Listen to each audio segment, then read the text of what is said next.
But in the language of devotion, deen, this word deen, points to something far deeper. So what does it point to? The inner posture of humility. Yes.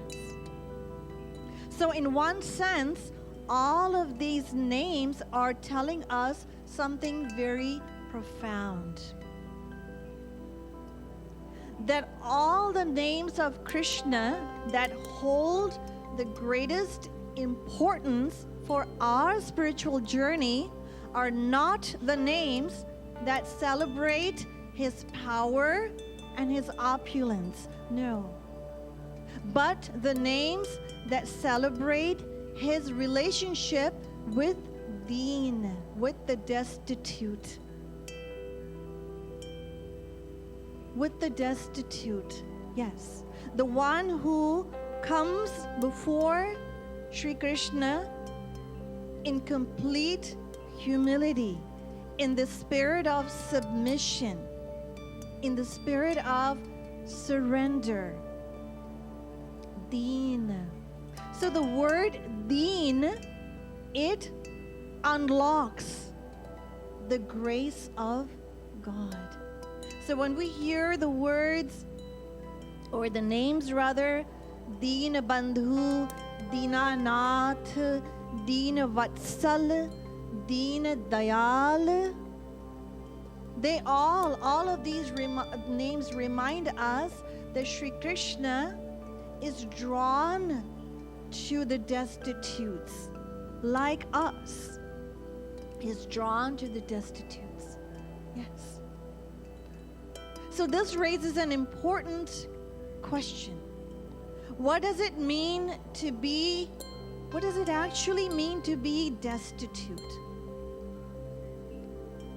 So let's pause and look closely at this word deen, translated as destitute.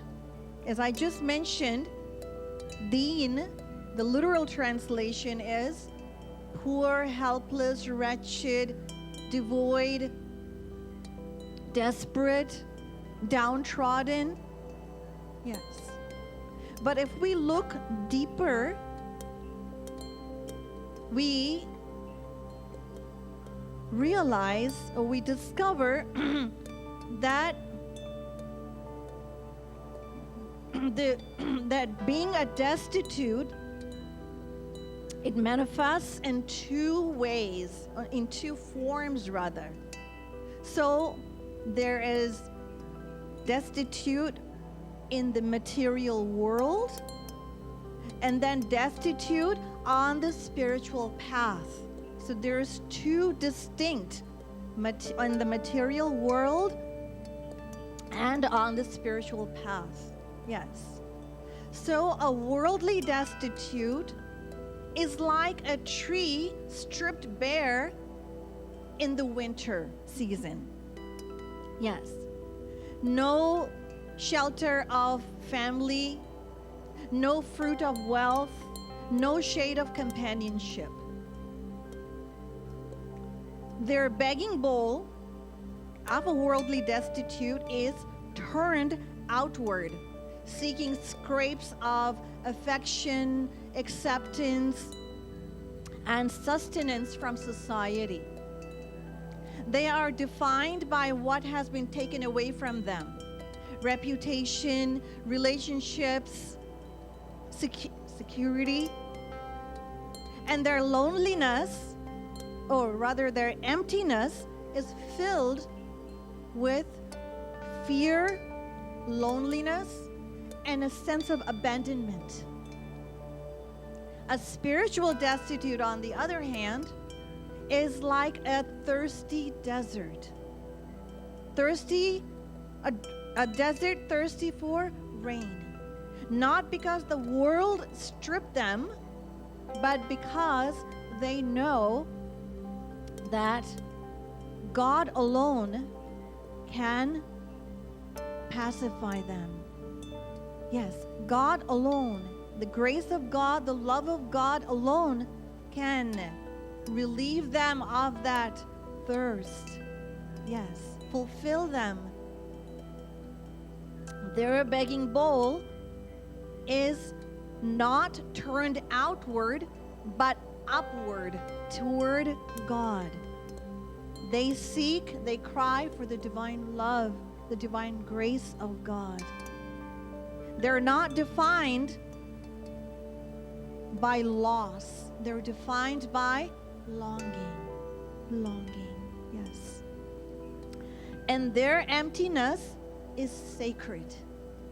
A fertile void in which only God can pour His grace.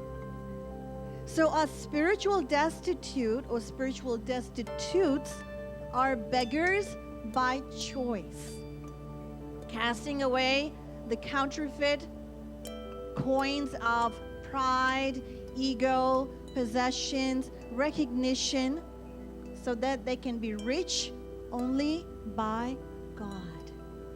Yes.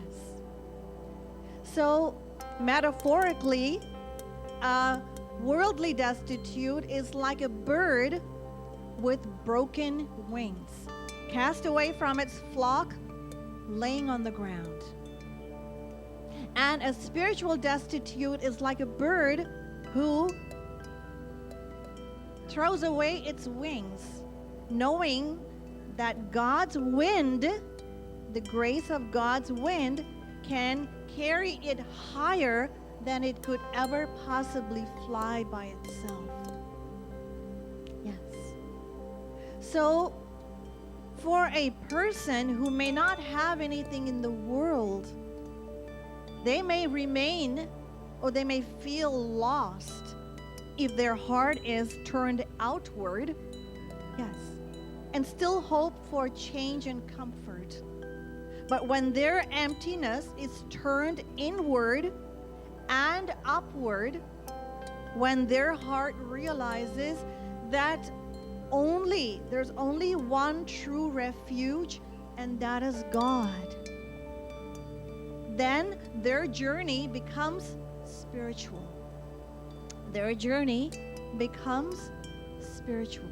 So in this way, material destitution can be a stepping stone toward spiritual destitution, but only for those who turn their gaze toward God, toward God's love.